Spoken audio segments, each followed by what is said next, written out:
What's up guys, Titan Goji here with the usual tradition of bringing you guys a new Easter eggs video, this time with the all-new Netflix release of Godzilla 2, City on the Edge of Battle.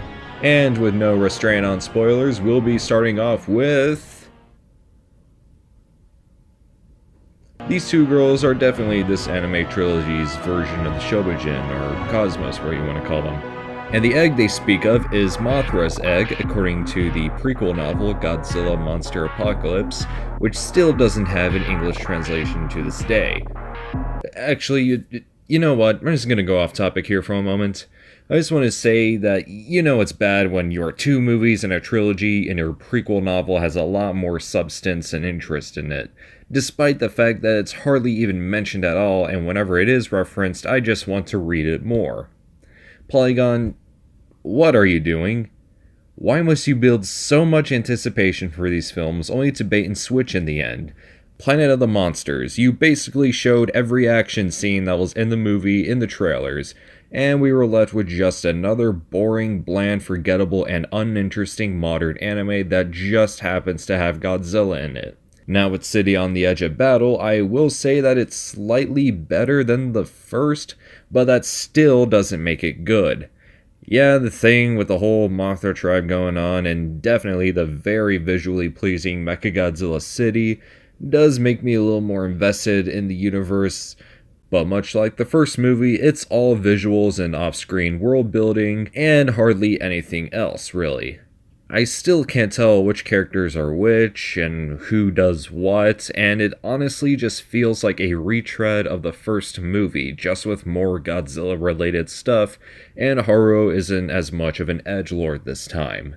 And hey, Godzilla's in it more this time. I know I say that as if Godzilla's screen time is the deciding factor of a movie's quality, but even though he's in it more in this movie, that still doesn't make it good. Probably the best things about this movie is Yuko's death and the song that plays when they start to activate the controls for Mechagodzilla.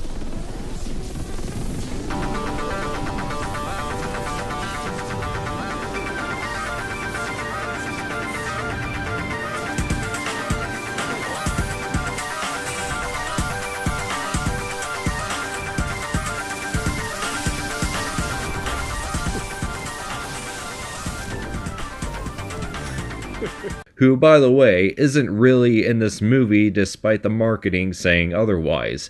You know, Toho said themselves that the purpose of the anime trilogy is to keep Godzilla relevant between the span of new movies coming out. Which is fine, there is nothing wrong with that, but the fact that these films have been average so far, it can go two ways. One, people will continue to think Godzilla is just about a dumb big monster and stupid movies, or two, people will want to see Godzilla King of the Monsters, Godzilla vs. Kong, and whatever Toho has planned for the future now even more. And the fact that you can do so much with animation, which far beyond can exceed what you can do in live action, is astronomical. I mean, just look at Akira. That movie came out in 1988. It was around the same time as The Little Mermaid, The Land Before Time, and Who Framed Roger Rabbit, the movie everyone said revolutionized animation, even though I would argue that Akira did just that. And this also goes for storytelling. Movies like Ghost in the Shell and Beautiful Dreamer also prove that you can tell a great story through animation. That and nearly every Studio Ghibli animated film ever. Okay, maybe I expected too much from these films, but let's face it, they're pretty boring.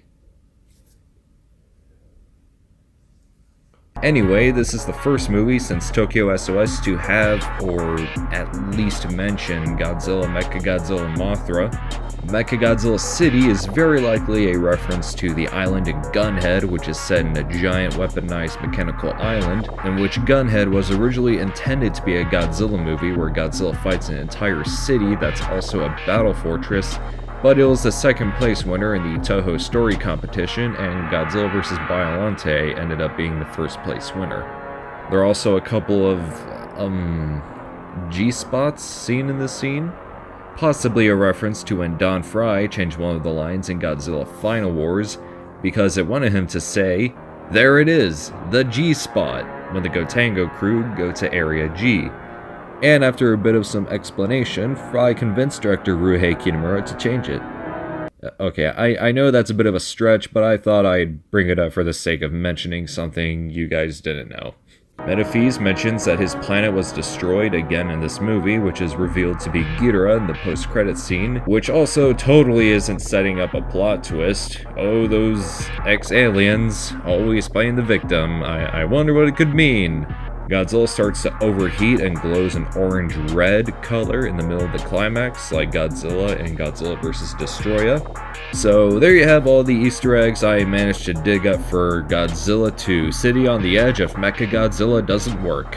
Hope you guys enjoyed. Feel free to follow me on Instagram, check out my TeePublic, and support me through PayPal. Be sure to like, comment, share, and subscribe, and I will see you guys later.